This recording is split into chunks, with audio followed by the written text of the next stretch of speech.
Social media में viral हुआ ये वाला वीडियो तो सबने देखा होगा, जिसमें पश्चिम बंगाल के मुर्शिदाबाद का रहने वाला एक किशोर इकबाल तालाब के पानी में बैठा हुआ कुछ खाते हुए दिखा। ये देखकर लोग हैरान रह गए कि वो लंबे टाइम तक पानी में ही रहता है, क्योंकि आमतौर पर पानी सिर्फ नहाने या तैरने की जगह होती है, लेकिन उसके लिए ये लगभग रहने की जगह बन चुकी थी। अजीब है ना, कभी कभी कुछ बातें इतनी अजीब लगती हैं कि उन पर यकीन करना सच में थोड़ा सा मुश्किल हो जाता है। लेकिन यहाँ पर सबसे बड़ा सवाल यही था कि आखिर उसके साथ हो क्या रहा है।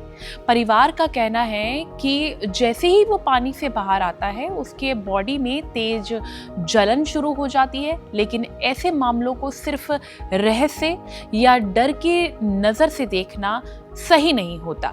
कई बार इसके पीछे शरीर या दिमाग से जुड़ी वजहें भी हो सकती हैं, जिन्हें समझने के लिए डॉक्टरों की जांच बहुत इंपॉर्टेंट होती है। मामला सामने आने पर उसे मुंबई लाया गया, जहां अब डॉक्टर उसकी कंडीशन को समझने की कोशिश भी कर रहे हैं और इन सवालों के जवाब अभी भी जांच के बाद ही मिल पाएंगे, ऐसा डॉक्टर की तरफ से सामने आया है। अब आते हैं इस बात पर कि आखिर ऐसा होता क्यों है, किन्हें होता है ऐसा, और लंबे समय तक पानी में रहना खुद शरीर के लिए कितना नुकसानदायक हो सकता है। क्या स्किन लगातार गीली रहने से कमज़ोर हो सकती है, उसमें जलन, इन्फेक्शन और कई तरह की प्रॉब्लम्स पैदा हो सकती हैं। इन सारे सवालों के जवाब हमने जाने एक्सपर्ट से। दोस्तों, आज हम बात करेंगे उस बच्चे की जो ज़्यादातर पानी में रहना पसंद करता है और पानी से बाहर आते ही उसकी त्वचा में उसे जलन लगने लगती है। तो शायद काफ़ी देर पानी में रहने के कारण स्किन मैसेरेटेड हो गई है, फूल गई है, और जब काफ़ी देर कोई पानी में रहता है तो उसमें फंगल इन्फेक्शन, बैक्टीरियल इन्फेक्शन, ये सारी चीज़ें भी पैदा होने लगती है। तो स्किन फूल जाती है और जब वो पानी से बाहर आता है, जलन, इसका मतलब उसकी त्वचा की नमी कम होने लगती है। धूप लगने पर या ये फिर हमें जलन महसूस होती है। तो त्वचा की नमी कम होने के कारण भी हमें जलन महसूस होती है।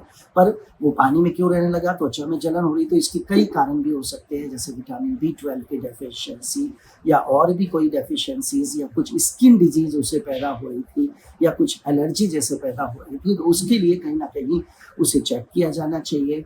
विटामिन B12 से लेकर कुछ एलर्जी वाले टेस्ट हमें किए जाने चाहिए। एक स्किन डॉक्टर को उसे अच्छे से चेक किया जाना चाहिए और साथ में ही हम उसे इमोलिएंट्स दें, एंटी फंगल क्रीम्स दें, और कहीं ना कहीं जलन या इचिंग के लिए भी हम कुछ दवाई सपोर्टिव ट्रीटमेंट ऐड कर सकते हैं। और कोशिश किया जाए कि कहीं ना कहीं हम कोशिश करें उसकी काउंसलिंग भी कराएं, तो एक मनोवाक्य के द्वारा कि जो उसके मन में भी थोड़ा सा ये महसूस होता है कि एकदम बाहर आते ही जलन हो रही है, तो वो चीज़ें भी डील की जाए। फिलहाल सबकी नजरें डॉक्टरों की जांच पर टिकी हैं, जो इस अजीबोगरीब स्थिति की असली वजह सामने ला सकती हैं। वेल, इस वीडियो को लेकर आपका क्या कहना है, कमेंट करके जरूर बताएं और हेल्थ से जुड़ी इस तरह की और भी वीडियोस के लिए लाइक एंड सब्सक्राइब करें thehealthsite.com।